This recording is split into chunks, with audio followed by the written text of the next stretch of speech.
అసలు భూమి ఎటువంటిది తీసుకోవాలి, ఎంత తీసుకోవాలి, ఏ సంస్థకి ఎంత ఇవ్వాలి లాంటిది రాజకీయ పార్టీలు తమ స్పష్టమైనటువంటి వైఖరిని కూడా ప్రకటించాల్సిన అవసరం ఉంది.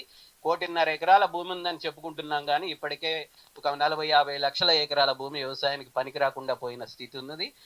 1,00,00,000 ఎకరాలలో 2 పంటలు మాత్రమే మిగిలి వినియోగ విధానం ఒకటి రాష్ట్రానికి అవసరము అనేటువంటి వాయిస్ కూడా చేయాలి. అప్పుడే చర్చ జరుగుతుంది. ఈ భూమిని తీసుకోవాలా వద్దా, ఎటువంటి భూమిని తీసుకోవాలి, ఎట్లా, ఎంత ఇవ్వాలి. ఒక పరిశ్రమ 200 ఎకరాలలో అమెజాన్ డేటా సెంటర్ ఎందుకు పెట్టాలి, లేదా అంబానీ కొడుకు వచ్చి ఇక్కడ అడవి ఎందుకు కట్టాలి అంటారని ఇట్లాంటి సమస్య ఉంది కనుక అయితే ఎందుకు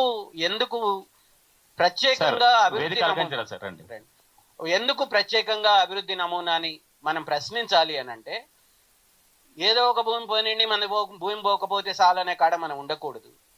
భూమి దళితుల చేతుల్లో, వెనుకబడిన వర్గాల చేతుల్లో ఉండాలి.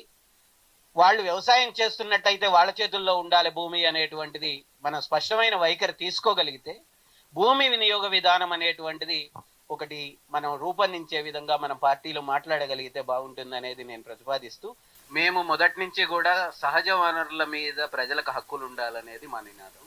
అది భూమి అయినా, నీళ్ళైనా, ఖనిజాలైనా ప్రజల హక్కుల్లో ఉండాలి, కార్పొరేట్లకు కాదు, కంపెనీలకు కాదు అనేది మా నినాదం. అట్లాగే మేము Telangana people's joint action committee professor Haragopal గారి కన్వీనర్గా ఏర్పాటు చేసినప్పుడు కూడా మేము నిర్ణయించుకున్నది, తెలంగాణ పోరాటం అంతా వనరుల రక్షణ కోసం పోరాటం ఉన్నది, పర్యావరణ రక్షణ కోసం కూడా పోరాటం ఉన్నది, జీవనోపాధుల రక్షణ కోసం పోరాటం ఉన్నది.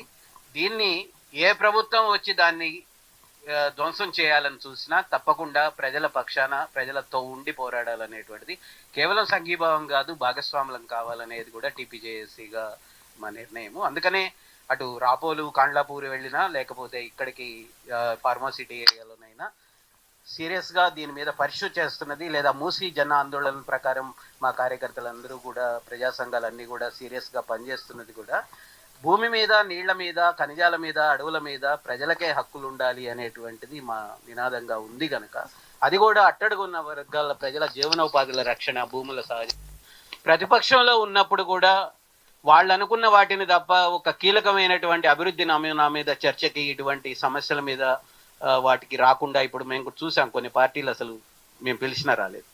ఆ పార్టీలు ఆలోచించుకోవాలి ఎందుకు రాలేదు, ఎందుకు రాలేకపోయామనేటువంటిది మేము ఈ వేదిక మీద నుంచి కూడా విజ్ఞప్తి చేస్తున్నాం.